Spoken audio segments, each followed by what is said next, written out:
Welcome. My name is Thomas, and this is the YouTube channel for Lighthouse Yoga. I want to welcome everyone. Thank you so much for watching. Today, I thought I'd give you a reading from one of my favorite authors, Georg Feuerstein, and this is from his book that he collaborated on with Brenda, his wife, and it's called The Matrix of Yoga. So check that out. Nice image of the Sri yantra on there. And this is a section called The Teacher, Helper on the Threshold. There are all kinds of teachers. Some pass on useful knowledge or information that allows us to live life more skillfully or competently, or that is simply interesting or fascinating. But the traditional teacher of yoga has a different purpose. His or her goal is to awaken us from our everyday trance or semi-conscious state and set us free. Such a teacher is called a guru, if male, or gaurani, if female. This Sanskrit term means literally, quote, weighty one. According to an esoteric explanation, the two syllables of the word guru suggest dispeller, ru, of darkness, gu.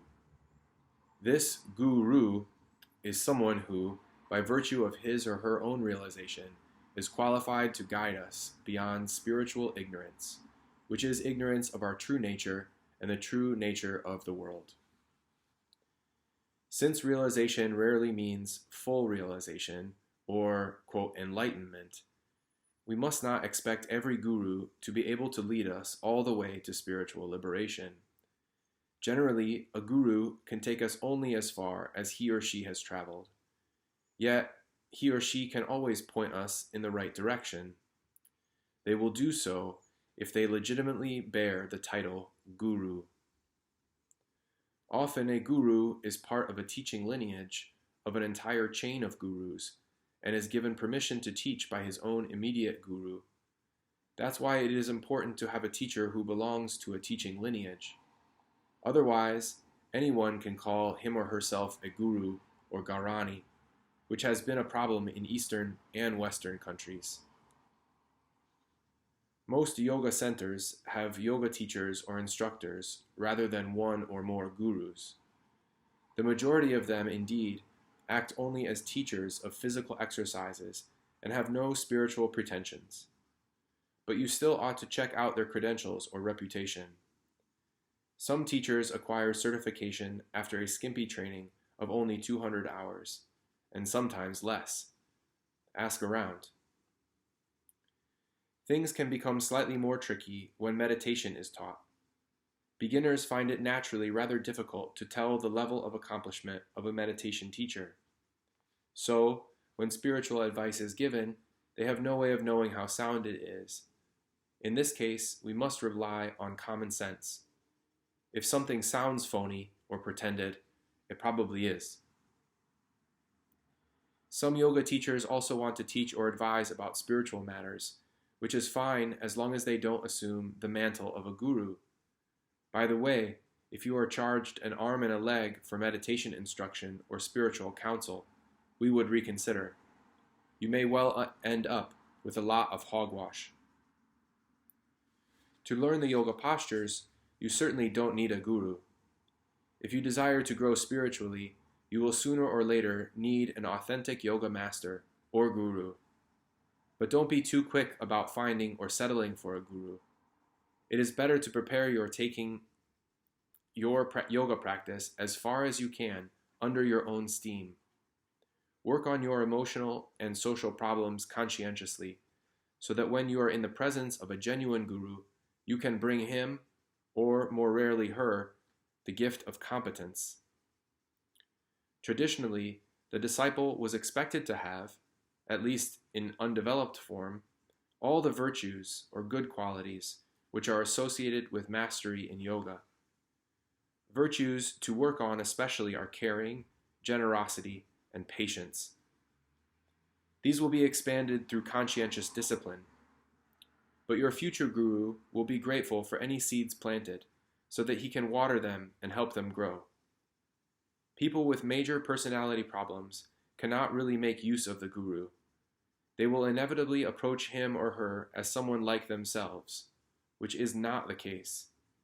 Because they see the guru as, quote, an ordinary guy, they will become annoyed or angry with him or her, fighting all the way and not really accepting the help offered.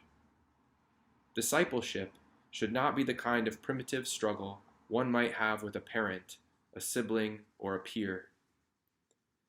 Psychological resistance is bound to come up in the company of a guru, but the disciple should also be able to deal with it without temper tantrums or even peevishness.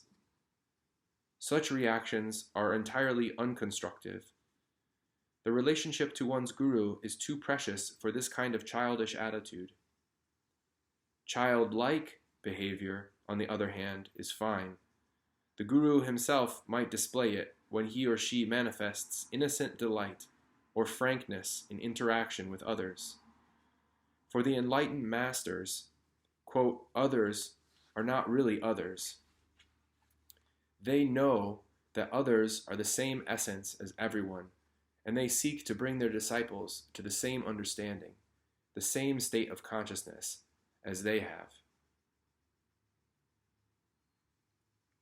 So that's the end of the reading, and I really like this reading because I think it really clearly defines what a guru is, what a guru can be, and also some of the pitfalls that are there in searching for a guru or encountering a guru or Gaurani. I think that it really depends on who your teachers are. I think everything can be a teacher. Everything is the guru. There's a saying that all of nature is the guru. All of life is a guru. Satchidananda would say that this universe is a university, and we are here to learn. So if we take everything in the proper attitude, if we assume the role of the disciple or the student in each instance, what can I learn from this situation? Then everything is the guru. And this also ties into this idea that there is what they call the Sat Guru, the inner guru, the true guru. And the external guru is simply a manifestation of the inner guru. So what you're really learning when we are experiencing and interacting with the outside world, with Prakriti, with nature, is this really wonderful inner guru, right? And that's your heart. That's the inner knowing. That's your true self, your inner guide, the divine spark, right? All of these wonderful different sayings that we have. So this is a little discussion on the guru, what the guru can be, what the guru is. Some people like to say what the guru is not, and that's a little bit of a yoga joke for you. The duality of the guru. The guru is everything and nothing. The void and the manifestation. So please let me know what you think in the comments. We could talk about this for quite a lot longer, but I just thought I'd leave you with a short little reading and some thoughts on the guru. Of course, for some of us, the guru, this can be a kind of charged topic because the guru can certainly take on a kind of advantageous role or patronizing role, or somebody that is going to manipulate you. And there's a lot that's wrapped up in that. But for now, I think it's probably a nice way just to think about life as a guru, that life as a teacher, and what can I learn from this situation. And I found in my own life that if I take on that particular stance, that what is this person teaching me, and sometimes the person is teaching me exactly what not to do, right? This person is teaching me how not to behave, how I could do things certainly in a much more kind and compassionate way, more generous way, as those virtues were listed. So anyway, thank you so much for listening. I really appreciate it, and I hope to see you soon. Peace. Namaste.